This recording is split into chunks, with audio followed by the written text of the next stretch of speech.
Halo semuanya, kembali lagi sama aku Yusri Putra di YouTube channel iGadget. Oke, ini adalah Vivo Y21T, sebuah series terbaru dari Vivo yang harganya itu 3,2 jutaan.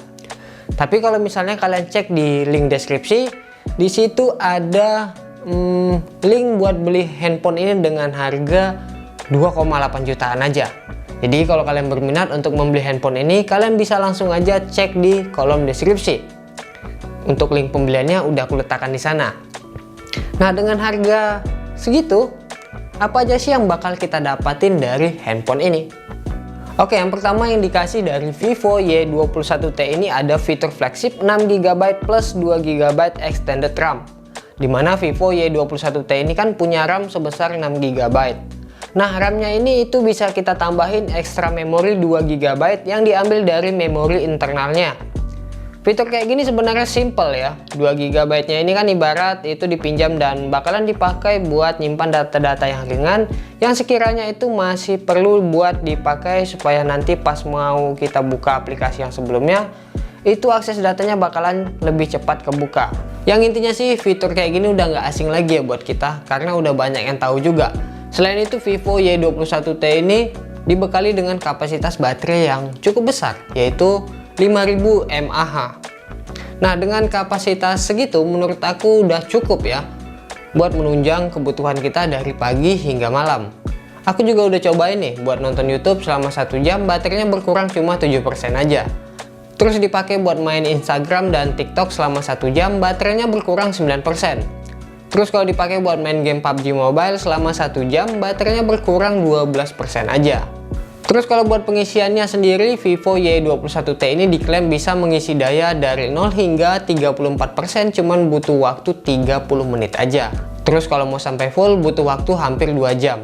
Jadi total ngisi Vivo Y21T ini dari 0 hingga 100% cuma butuh waktu 2,5 jam aja. Untuk pengisiannya, Vivo Y21T ini sudah didukung dengan fast charging 18 watt menggunakan kabel Type-C. Selain itu, Vivo Y21T ini juga sudah dilengkapi dengan Vivo Energy Guardian. Teknologi ini memungkinkan pengoptimalan daya menjadi lebih efisien hingga 20%, sehingga untuk baterainya bisa bertahan lebih lama untuk dipakai sepanjang hari. Nah, baterai Vivo Y21T ini kan tergolong besar ya, tapi baterai sebesar ini ditanam di bodi yang setipis ini. Buat tebalnya sendiri cuman 8 mm aja. Sementara untuk bobotnya cuman 182 gram. Vivo sih nyebutnya dengan istilah trendy slim design, dimana dia ini jadiin Y21T series menjadi ukuran ringan dan tipis dengan kapasitas baterai 5000 mAh. Dan juga Vivo Y21T ini punya fitur reverse charging, alias bisa dijadiin sebagai power bank. Lalu untuk performanya, Vivo Y21T ini ditenagai chipset Snapdragon 680 dengan fabrikasi 6 nanometer dan didukung dengan Adreno GPU 610 serta RAM 2GB plus 2GB extended RAM. Untuk chipsetnya sendiri di sini ada peningkatan ya, dimana untuk pendahulunya di seri sebelumnya menggunakan chipset MediaTek. Nah, di sini sekarang Vivo Y21T ini menggunakan Snapdragon, jadi ada sedikit peningkatan. Terus untuk memori internalnya di sini cuma jual satu varian aja, yaitu 128GB untuk unit yang kita review kali ini. Dan bisa diperluas lagi menggunakan microSD hingga 1TB. Dan untuk jaringannya, Vivo Y21T ini bisa dapat jaringan hingga 4G aja. Dan juga bisa digunakan untuk dual SIM karena menggunakan triple slot. Lalu untuk sistem operasinya, Vivo Y21T ini menjalankan Vantage OS versi 12 dengan berbasis Android 11. Performa handphone ini juga dibantu dengan sistem cooling yang bisa mencegah overheat. Buat dipakai harian ini nggak ada masalah sama sekali. Buat chattingan lancar, buat nonton YouTube, main IG atau TikTok ini juga lancar. Dan overall buat kegiatan harian yang biasa-biasa aja ini nggak ada masalah sama sekali. Sementara kalau dipakai buat main game, pada game PUBG Mobile bisa dapat settingan tertingginya di Smooth High dan Balance Medium. Pada gameplaynya di sini aku main dengan settingan Smooth High dan hasilnya menurut aku pada game PUBG Mobile, Vivo Y21T ini bisa dengan baik menjalankan game PUBG Mobile tanpa ada kendala. Gironya pun bekerja dengan baik. Pokoknya kalau buat main game, Vivo Y21T ini masih cukup nyaman dimainin. Karena dia juga punya sistem cooling, jadi handphonenya nggak mudah cepat panas kalau dipakai lama-lama buat main game. Overall, handphone ini masih bisa lah buat dipakai buat main game, tapi buat game-game yang menengah ke bawah aja. Terus kalau buat desainnya sendiri, Vivo Y21T ini menghadirkan desain yang premium dan look yang kelihatan stylish. Dimana kalian bisa lihat sendiri kalau body dari Vivo Y21T ini yang aku pegang sekarang dengan varian warna midnight blue ini benar-benar kelihatan mewah, apalagi dengan finishing buramnya. Tapi yang bikin aku kurang suka dengan desainnya itu bahannya yang mudah ninggalin bekas sidik jari. Jadi kesannya handphone ini mudah kelihatan kotor. Padahal material yang digunakan juga bukan kaca, tapi menggunakan bahan plastik untuk backdoor dan frame sampingnya. Dan untuk frame sampingnya Vivo Y21T ini pakai desain 2.5D flat frame. Dimana untuk framenya ini dijadiin lebih enak buat dipegang dan dioperasikan menggunakan satu tangan. Ditambah lagi tombol powernya ini juga ada teknologi ultraside fingerprint yang kecepatan bacanya ini udah bagus banget, yaitu cuma 0,30 detik aja. Selain itu Vivo Y21T ini juga menyediakan face access untuk membuka handphone ini jadi lebih mudah dan cepat. Kalau ngomongin layarnya sendiri, Vivo Y21T ini hadir dengan layar berpanel IPS LCD dengan resolusi XD+ 720 piksel dikali 1600 piksel dengan aspek rasio 20:9 dan untuk luas layarnya ada di 6,51 inci. Buat dipakai nonton ini kualitasnya udah lumayan bagus, ditambah lagi ada fitur eye protection yang bisa diaktifin supaya mata kita nggak cepat capek kalau lihat layar ini terus-menerus, apalagi kalau yang suka lihat handphonenya sebelum tidur. Lalu untuk kebutuhan multimedia kita, Vivo Y21T ini juga masih menyediakan lubang audio jack 3,5 mm, tapi untuk speakernya ini masih mono. Dan untuk kualitas dari audionya, yuk kita dengerin sama-sama.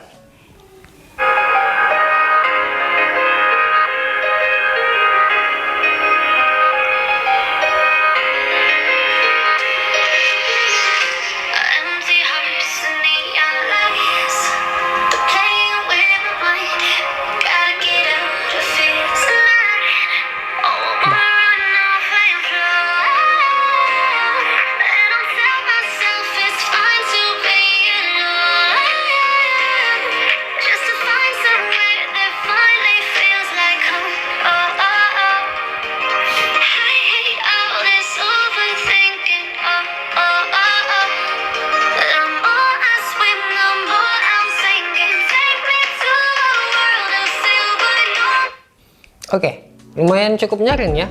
Terus juga untuk pegangannya ini juga nggak terlalu menutupi, karena kalau biasanya kita main game kan kameranya yang di sebelah sini ya, sebelah kiri. Jadi kalau main game kayaknya aman-aman aja nih, suaranya nggak bakal ketutup sama tangan kita. Lalu untuk kameranya, di sini Vivo Y21T pakai setup triple kamera dengan kamera utamanya 50 megapiksel. Ada makro 2 megapiksel dan juga lensa deep sensor 2 megapiksel juga. Kemudian untuk kamera selfie-nya Vivo Y21T ini punya 8 megapiksel. Untuk fiturnya juga lumayan lengkap ya. Selain ada foto dan video, ada juga fitur malam dan potret biar bisa ambil gambar dengan background bokeh. Terus ada 50 megapiksel, panorama, live photo, slow motion, timesclip, pro, dan dokumen. Untuk hasil-hasilnya menurut aku juga udah bagus sih ini, apalagi kalau dengan cahaya yang cukup.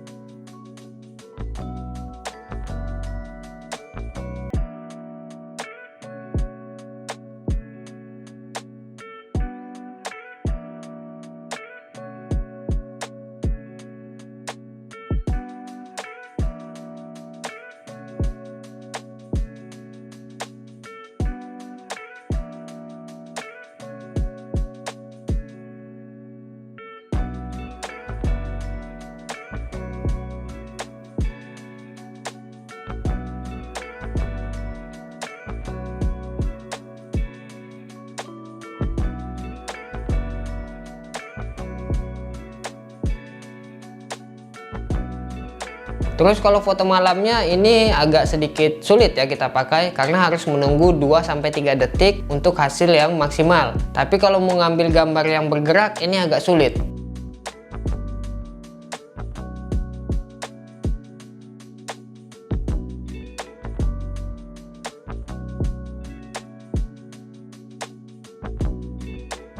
Kemudian untuk rekamannya sendiri, Vivo Y21T ini mampu merekam hingga resolusi Full HD 1080 di 30 fps aja.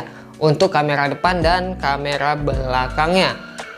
Dan seperti biasa, untuk kualitas dari videonya, kalian bisa simak aja video berikut ini. Oke, ini adalah contoh perekaman kamera belakang dari Vivo Y21T.